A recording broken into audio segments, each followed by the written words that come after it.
Hello, Eagles. This is your boy coming at you with a video, which is a Week 16 recap. Now, the smile on my face is self-evident. First of all, let's bring some points up to review. The Eagles have snapped a 5-game losing streak against the pathetic Cowboys. The Eagles have brought back an element of surprise that's been missing from their playbook since Darren Sproles went out with a season-ending injury, or you could say career-ending injury, and that is the screenplay. When was the last time we actually seen a screenplay? Normally, when Doug Peterson calls the screenplay, it normally goes to Darren Sproles, or some other smallish back that's able to get the ball and sprint up 20 off of first down plays, or maybe just to catch the play or catch the ball on the out route. Sanders and Boston Scott did extraordinarily well with the screenplay. There's so many things that I can speak about this game because the game started out right from the beginning.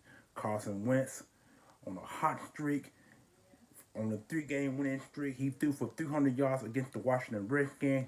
The New York Giants game, he threw for over 250 yards in that game. And then he game along against the pathetic Cowboys. He threw for over 215 yards, one score. 17-9 what it was. The Cowboys only kicked 3 field goals, but the Eagles scored the only touchdown on that. Well, actually 2 touchdowns.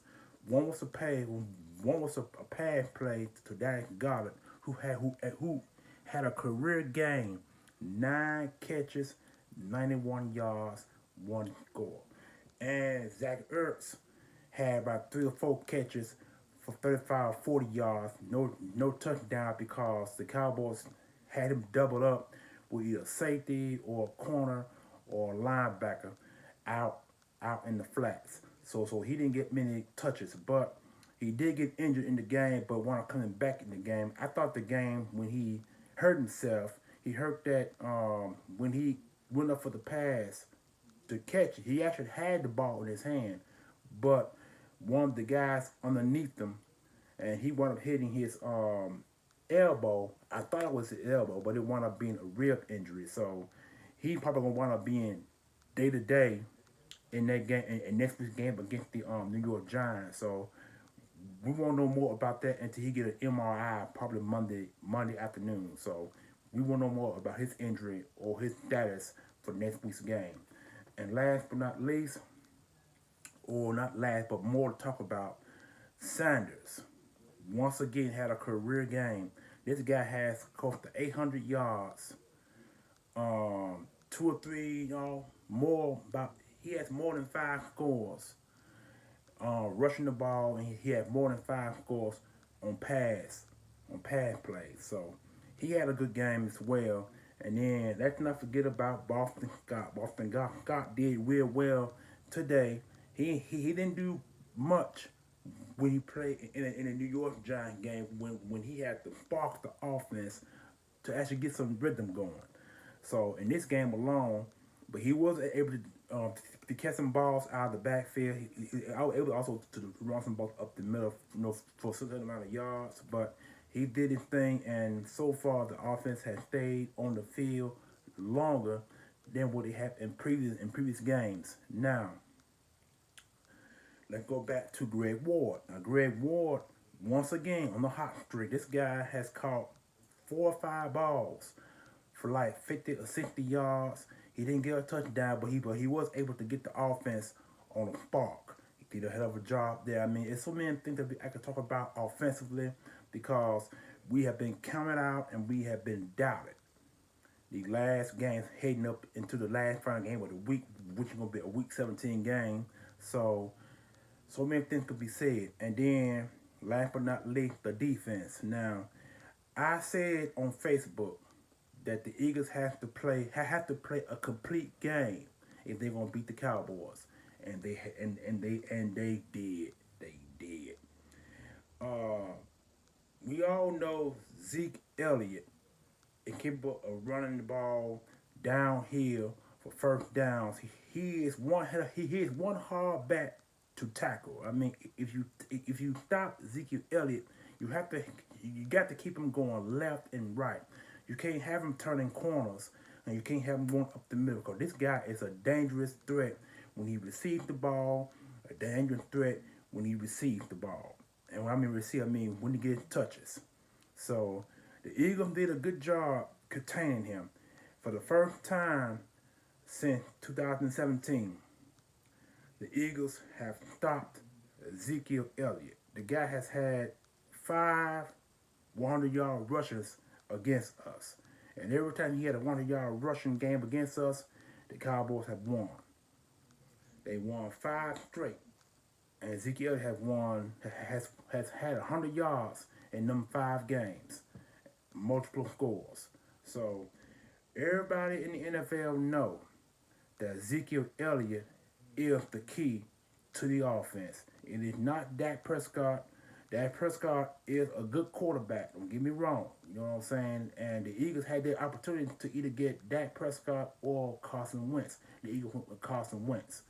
And 2016, when both quarterbacks were drafted in the first round, Dak Prescott was like 1-1 against us, and he has an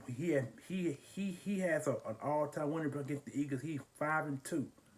I think he's either 5-2 or 4-2 against the Eagles, and the Eagles have done a pretty good job stopping him as well because he threw for under 250 yards. No, I'm sorry. He threw for 270 some yards, and I think no score. So the Eagles had kept him on the wraps. The Eagles were able to get sacks on Dak Prescott. They tacked him twice, and the Cowboy defense only knocked Wentz around, but they were not able to get no sacks on him. The Eagles did Eagles front 5 offensive line and did a real well containing Lawrence on one side and able to stop their defensive tackles and linebackers on the outside. They did a hell of a job containing Dallas' defense, and they did a hell of a defense. Eagles defense did a hell of a job containing Zeke Elliott and stopping Dak Prescott for getting long balls. The Eagles did a good job also in stopping Amari Cooper. Amari Cooper had like 3 or 4 catches, maybe 5 catches for like 4, 5, 50 yards. So long up in there, but he didn't get no score. He kept him out of the end zone. They did a good job defensively. But I think the play of all the plays that I could think of is when Sidney Jones. Now, everybody has labeled him as a bust, even I did. And to this day, I think he still is a bust. But that one play that he did against the wide receiver Gallup, he's able to get the ball. He's able to run with Gallup, drive for stride. And they tried to call a defensive cold holding on him, but they didn't. So what happened was he ran with him, drive and stride, like I said before. And all of a sudden, he turned his head. As soon as he got up, hand went up. He turned his head and he knocked the ball. He prevented a score, and that is what saved our season, and that was also what helped us secure the victory against the Dallas Cowboys 17-9. And nothing much I more can really say about this, but all I know is that this game was needed. The Eagles need to win this game because they own the Cowboys have beaten us 5 straight, and it goes all the way back to 2017 when we played them in week 17 or week 16. I think it was week 17 or 16 against Dallas Cowboys in Dallas, and they beat us 6-0. The Eagles did a good job defensively in containing Ezekiel Elliott as well, but you gotta look at it this way: so many things could have led to this victory, and so many things could have led to this loss because there were still a few miscues in this game.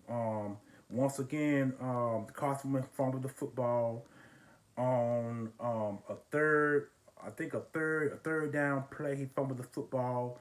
One of the guys came around, Quinn The defensive end came around the corner and knocked the ball out of his hand. That was a fumble, and thank God they Cousins recovered the football. So, I mean, that was the disaster play that could have led to fumble recovery, and Cowboys probably would have won this football game had not for that fumble and had not for that recovery by Wentz. So Wentz was well alert and recovered the football, but we lost yards on a third down play that could have been more. And then let's go to Jake Elliott. Now, I'm not sure what the deal is with Jake Elliott. The Eagles have given this boy a new 4-year contract. He's one of the top 5 highest paid kickers in the NFL.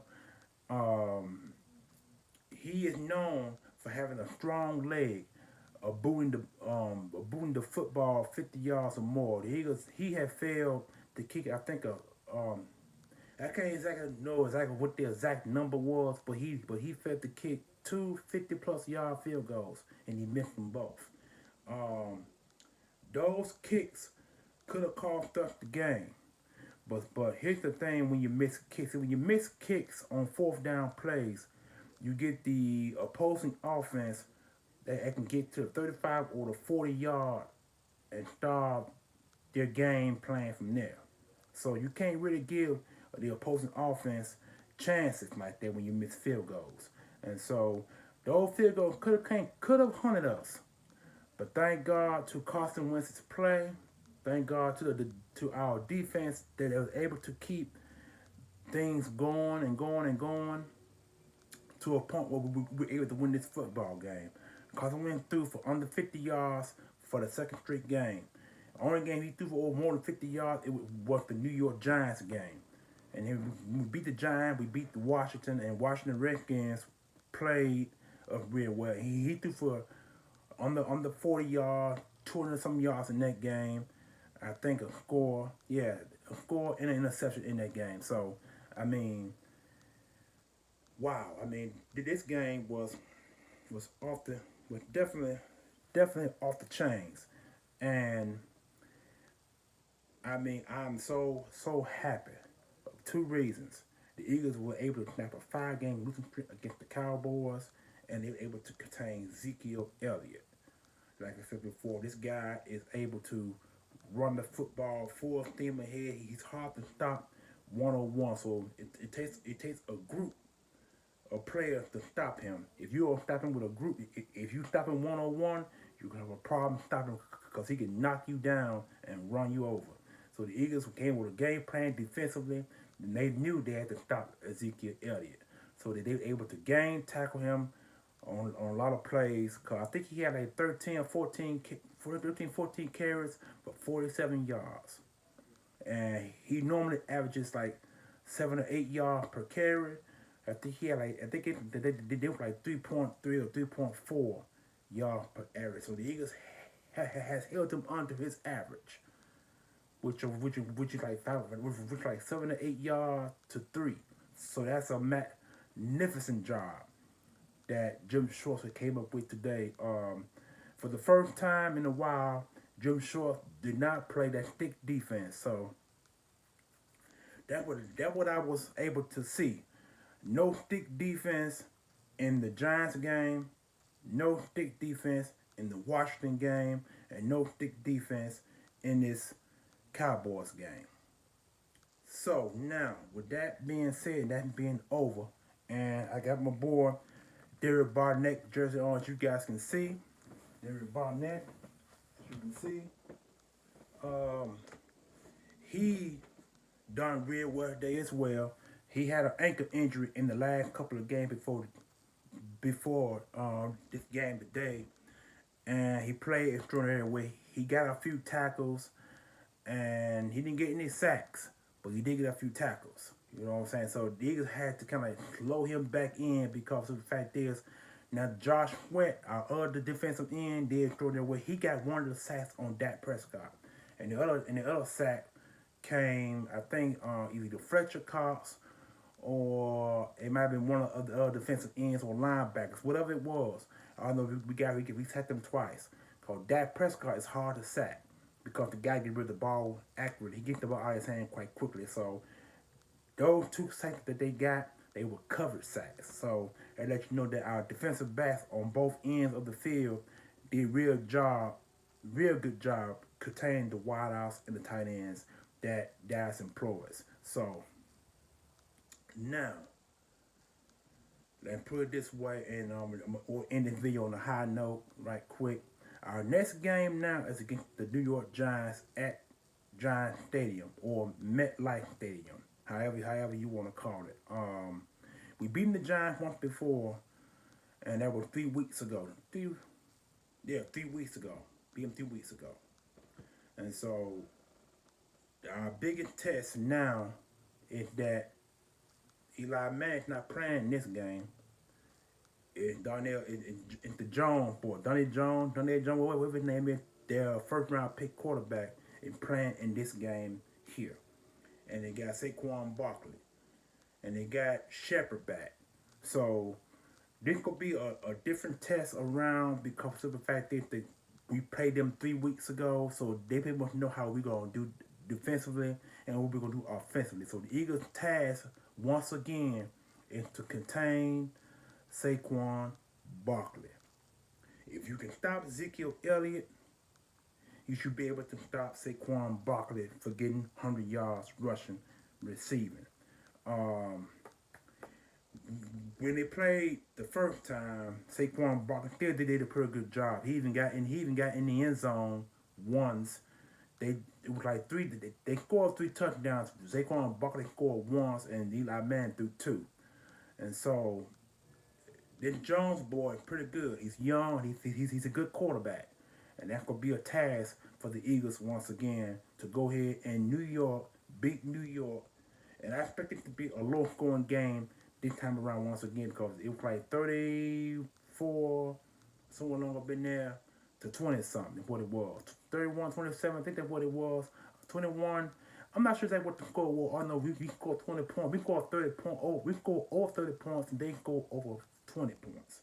That I do know. So this is a task in its own self. Like I said, we got to stop Saquon Barkley. We got to figure out some way to confuse Jones. We got to get pressure on him. We got to be able to get some sacks, interceptions to go ahead and win this game by a landslide. I mean, I don't expect no blowout like the Cowboys game that we just won. We won the blowout. We just won by 2. We won by 1 score, but we scored 2 touchdowns in the Cowboys game. So I expect somewhere along similar to that because the Giants defense is pretty good. They average, but they're pretty good. The Giants offense is more of a concern than New York Giants defense. But altogether, it's more of a concern because we play them again and they know how to play us and we know how to play them. So it's a task. So I'm going to go ahead and end this video on a high note. I'm going to go ahead and sing the chant song. Fly, Eagles, fly on the road to victory. Fly, Eagles, fly. Go a touchdown, 1, 2, 3. Hit them low, hit them high. And watch our Eagles fly. Fly, Eagles, fly on the road to victory. EAGLES, Eagles. Holler back. Peace.